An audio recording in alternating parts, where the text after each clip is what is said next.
Dan juga Pak Paul kita pahami ya, Pak Paul ini kan lidahnya pedes, apa adanya yang disampaikan. Ya kita hargain juga, cuman memang ada tempatnya juga di sosial media ini mungkin harus juga menahan diri sehingga tidak terkorek ego juga ya. Terlepas benar atau salah yang disampaikan ya kita saling menjaga kata mungkin Pak. Bukan karena saya merasa sok lebih tahu. Orang yang tinggal, yang di gerejanya Saifuddin sekarang ini, semua orang, ya dia kan cerita semua sama saya. Dan saya ngomong sama dia, susah Pak orang yang mau dengerin. Nah siapa Saifuddin mau dengerin sama siapa? Makanya saya umumkan di YouTube, siapa yang bisa ngomongin Saifuddin? Karena orang-orang yang dekat dengan Saifuddin sudah saya, yang di sana, ngadunya ke saya. Dan saya cerita, saya ngomong, kenapa ya susah. Mereka pada jengkel Pak sama Saifuddin. Karena nggak bisa diomongin orangnya, nah, gitu loh.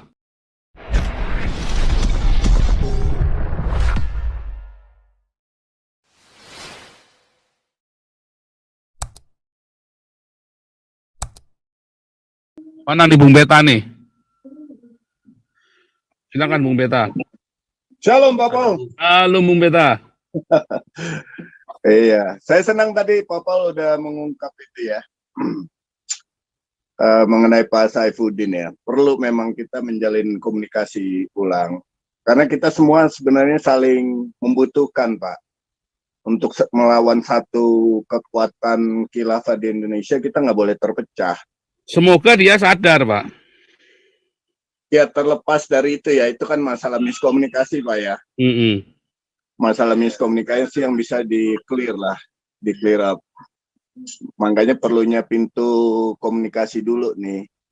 Dan ini kan di media sosial terbuka Pak ya. Jangan sampai di antara kita baik dari pihak sana atau sini salah ucap yang menambah goresan gitu loh. Jadi luka di hati juga kita hindarin lah ucapan-ucapan. Karena komunikasi itu penting dulu. Jadi kita dengan bicara akhirnya kita tahu oh ternyata seperti ini, ada salah paham begini, bisa dihindarin gitu Pak. Tapi paling tidak yang tadi Pak Paul sampaikan itu saya senangnya gini. Jadi ada atensi dari Pak Paul bagaimana untuk memperhatikan Pak Saifuddin juga. Saya tidak kenal Pak dengan Pak Saifuddin, ketemu juga belum. Ya, tapi saya akan coba komunikasi dengan beliau. Ada channel yang bisa, ada koneksi yang bisa mungkin saya dijembatani untuk kita komunikasi. Tujuannya biar ada pintu komunikasi yang terbuka antara pihak kita dan Pak Saifuddin untuk tujuan yang sama Pak. Tanpa harus saling menilai pribadi atau latar belakang yang pernah kita alami ya. Karena ada komunikasi yang missing di situ pastinya ya. Jadi tujuan itu yang baik Pak, bagaimana membantu Pak Saifuddin dan juga sama-sama dengan kekuatan ini bisa melakukan perubahan Pak, khususnya di dalam komunitas umat Kristiani ya. Apa Kristuber ya. Jadi jangan lagi kita mau saling serang yang nggak penting gitu. Sementara lawan kita jelas di depan itu. Kalau kita terpecah, bagaimana kita bisa melawan dengan satu suara besar untuk melawan yang di sana itu yang penting, Pak. Ya. Dan arahan dari Pak Paul tadi untuk membantu Pak Saifuddin itu udah satu niatan bagus ya. Terlepas cara komunikasinya ya. Maksudnya ada yang Pak Paul juga mungkin mengorek pribadi, ego ya. Itu urusan Pak Paul lah. Tapi paling nggak himbauan untuk membantu Pak Saifuddin ini penting betul. Yang saya dengar pelayanannya tetap jalan Pak, tetap efektif di YouTube-nya juga, yang saya perhatikan juga ya. Tapi ya memang perlu bantuan lah, perlu didukung lah dengan situasi pribadinya Pak Saifuddin. Dan kalau misalkan andaikan komunikasi terbuka, terus kemudian kita bisa bergandeng tangan, tentu subscribernya Pak Paul juga banyak yang senang. Banyak yang sukacita, artinya ada dua kekuatan yang satu di Eropa, satu di Amerika, bergandengan tangan untuk tujuan dengan visi yang sama gitu. Yaitu apa? Memperjuangkan keadilan bagi umat Kristiani, khususnya untuk beribadah di Indonesia. Dan aturan-aturan yang dipakai oleh pihak mereka hanya memenangkan pihak mereka itu yang harus kita lawan terus. Ya kita bongkar Pak. Dengan caranya masing-masing, tanpa harus saling menjatuhkan. Mungkin itu Pak Paul. Ya, kalau saya sih dari dulu berharapnya kita ada di Eropa, Saifuddin di Amerika. Ya dari dulu saya berharapnya begitu. Kalau tiba-tiba lain, ya makanya saya bilang stupid kan. Seharusnya bisa ini. Bisa efektif loh Pak, bisa Ya, efektif. Dengan makanya kepala pertanyaan saya kok yakin sekali Saifuddin ini bisa akan lebih dari Christian Prince kalau dia mau merendahkan hatinya. Sebetulnya itu saja, simpel aja. Sebab semua apa yang dia alamin, ya, dan itu saya ngomong belak-belakan ya, semua yang dia alami itu karena ininya dia sendiri, apa yang dia ini sendiri. Kalau tadi sebenarnya saya sudah tahu Pak, bukan karena saya merasa sok lebih tahu. Orang yang tinggal, yang di gerejanya Saifuddin sekarang ini, semua orang, ya dia kan cerita semua sama saya, dan saya ngomong sama dia, susah Pak orang yang mau dengerin. Nah siapa Saifuddin mau dengerin sama siapa? Makanya saya umumkan di YouTube, siapa yang bisa ngomongin Saifuddin? Karena orang-orang yang dekat dengan Saifuddin sudah saya yang di sana ngadunya ke saya, dan saya cerita, saya ngomong kenapa ya susah. Mereka pada jengkel Pak sama Saifuddin karena nggak bisa diomongin orangnya, nah, gitu loh. Mungkin begini Pak Paul, kalau saya lihat masing-masing kita punya kepribadian sendiri-sendiri, tapi cara mengkomunikasikannya, cara menjembatani itu makanya siapa yang bisa ngomong sama Saifuddin, karena teman-teman saya semua yang di sana sudah ngomongin, sudah ngomongin, bukannya nggak ngomongin, teman-teman saya semua di sana mereka berusaha ngomongin. Tadinya nggak ada kaitannya dengan saya, akhirnya dikaitkan dengan saya, gitu loh ya, karena mereka jengkel kan.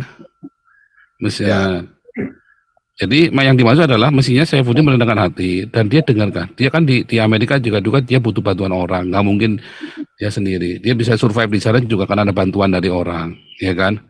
Tetapi yang bantu pun akhirnya jengkel karena dia tidak mau merendahkan hatinya untuk bisa bekerja sama dengan orang-orang itu.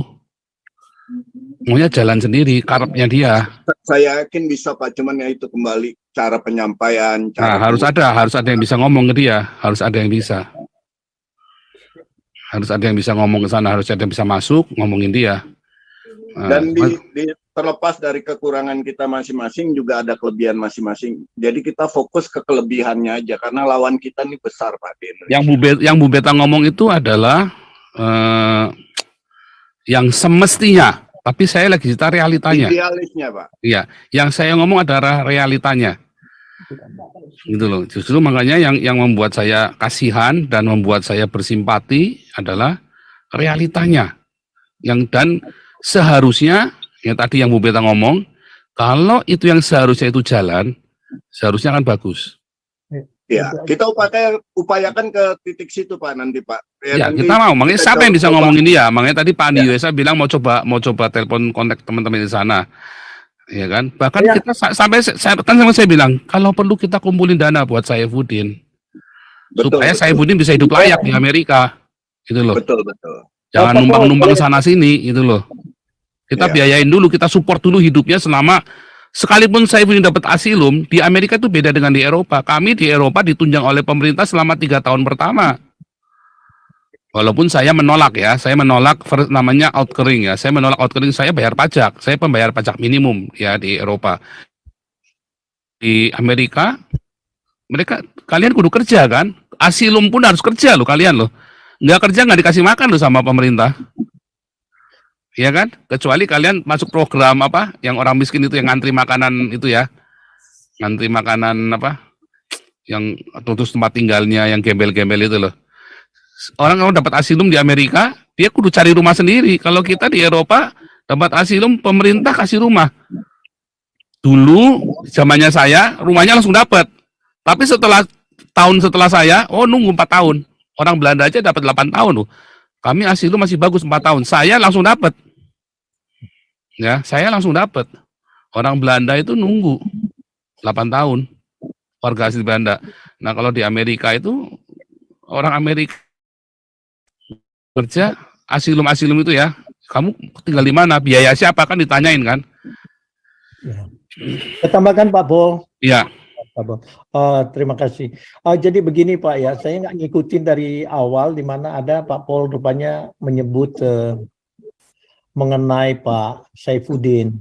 Jadi saya pikir apa yang disampaikan oleh Beta Maluku, saya yakin itu kan tujuan kita baik, di mana ya mari kita galang persatuan bersama untuk mensupport tujuan-tujuan kita, karena goal kita kan untuk menyuarakan keadilan di Indonesia. Jadi baiknya kalau memang Pak Saifuddin juga kita bisa sama-sama untuk rangkul, menyuarakan, alangkah baiknya, karena ya ada suara langsung juga dari Amerika, demikian juga di Eropa. Ya ini kita sama-sama butuhkan. Jadi ya saya juga senang kalau bisa ada komunikasi dengan Pak Saifuddin. Memang dari dulu saya mencari info sebenarnya untuk kontak langsung, cuman kelihatannya ya Pak Saifuddin juga mungkin ya takut untuk terlalu expose, saya tidak tahu. Dan ada beberapa orang yang saya coba hubungi, ya mereka juga nggak tahu, padahal mereka itu ya termasuk ya bagian dari masyarakat. Jadi ya sebenarnya Pak Saifuddin nggak usah segan-segan, ya kita bisa menyatukanlah pandangan. Perbedaan itu selalu ada, tapi kalau kita datang kepada kerinduan untuk kekuatan kita bersama, saya yakinlah itu kita bisa mengikis bagaimana ya mungkin ada terkait dengan karakter dan lain-lain itu ya dengan bantuan kita doa. Dan saya bersyukur kalau Pak Paul Sang juga bisa menjadi bagian dalam komunikasi ini, karena kalau pengertian saya dulu dari awal di mana memang ada anjuran baik dari Pak Paul Sang sendiri dan juga masih ada Pak Putih yang juru menganjurkan Pak Saifuddin justru ke negara Eropa. Jadi saya pikir itu akan bermasalah karena sudah ada di sini, untuk dia ke sana mungkin udah nggak bisa. Iya, maka itu. Jadi sekarang kan sudah ada di sini, ya mari kita satukan kebersamaan ini dan kita ya implementasikan. Jadi Pak Saifuddin kalau mendengarkan ini ya cobalah kontak kita yang ada yang sering dalam Zoom-nya Pak Paul untuk kita satukan. Ya kita juga akan koordinasi lah, Pak Paul tidak akan bisa ditinggalkan dalam hal ini. Jadi kebersamaan kita ya kita dalakan, Pak. Terima kasih. Iya Pak Robert, saya tambahkan itu yang pernah disampaikan oleh Pak Putih, sarannya untuk Pak Saifuddin ke Eropa itu semenjak awal saya bantah bahwa kita di Amerika lebih paham sistem dan situasi di sini. Jadi yang disampaikan Pak Putih, mungkin Pak Putih bisa juga dengar ini, entah saat ini atau kapan, bahwa Pak Putih itu menjebak, buat saya, menjebak. Karena Amerika itu kalau bicara HAM dia lebih concern, Pak, lebih serius. Terlepas kasusnya Pak Saifuddin seperti apa, tidak akan semena-mena diusir. Enggak, itu bohong semua tuh. Polri bisa kirim dia punya. Nggak bisa. Dilindungi sekali Pak Saifuddin di Amerika. Nggak bisa dikorek siapapun dengan alasan apapun. Hukumnya jelas di sini. Jadi kalau mau kembali dengan saran Pak Putih, aduh itu menjebak. Itu bisa dibilang kalau iya. Bung Beta, iya jadi ya kita memang dari awal kan ya menanggapi seperti itu. Jadi sekarang kan ya kita kembali kepada ya sudahlah kita lupakan di zamannya Pak Putih. Sekarang yang baru ini bagaimana Pak Saifuddin mau membuka diri dengan kita ini, tidak usah takut itu yang karena penting, itu yang ya, penting. Itu yang jembatan komunikasinya harus terjalin. Komunikasi kita juga tidak saling mengkorek ego atau latar belakang, nggak usah. Kita ke depan ini gimana nih? Ya, kita kan sudah membuka diri dari awal. Iya. Ya, betul. Dan bahkan saya pernah mengkontak juga Bung Beta saat itu, di mana ya kita inginlah untuk menggalang kekuatan kebersamaan, karena yang kita harus berantas ini tindakan-tindakan hukum tidak adil bagi masyarakat kita, khususnya orang-orang Kristen ya. Bukan berarti kita selalu kasih pipi kiri, kasih pipi kanan lagi, untuk bukan begitu pengertiannya. Kita pisahkan pengertian yang berkaitan dengan spiritual dengan hukum positif suatu negara. Jadi ini yang diselewengkan kadang-kadang ya, kita nggak kena lah kalau cara begitu. Jadi kita menghendaki Pak Saifuddin untuk bangkit, dan kita ingin justru untuk meneliti mengenai 300 pasal ini dia. Siapa tahu kita bisa belajar di dalamnya. Bersama dengan Bud MD kan sudah didiskusikan dengan Bung Beta pada waktu itu. Ini kita bicara mengenai itu. Siapa tahu buka dong 300 pasal ini yang berikan kita pencerahan supaya ya masyarakat tahu, supaya kelompok mayoritas juga jangan terus dibodohi dengan mungkin ajaran yang mereka sendiri tidak tahu. Tapi kalau kita tutupi, langsung ditangkap Pak Saifuddin gara-gara ingin membuka pasal 300 ini yang diusulkan jangan sampai diberlakukan karena inilah produk-produk teroris yang ada. Oh ya dibuka aja. Siapa tahu kita bisa belajar bersama. Ya itulah maksud saya. Kita rangkullah Pak Saifuddin. Begitu Pak. Ya, itu yang saya dukung tadi yang disampaikan Pak Paul itu Pak. Makanya saya sambut Saya Bapak. nggak dengar pertama ya. Iya, begitu Pak Robert. Ya, makasih. Saya nggak dengar dari awal sih. Saya masuk sudah waktu ini. Jadi ya terima kasih. Tapi saya juga memberikan apresiasi Pak Paul dengan mengangkat ini. Kita marilah bersama. Sebagaimana kita mendukung MKC. Karena diberlakukan tidak adil. Terima kasih. Iya.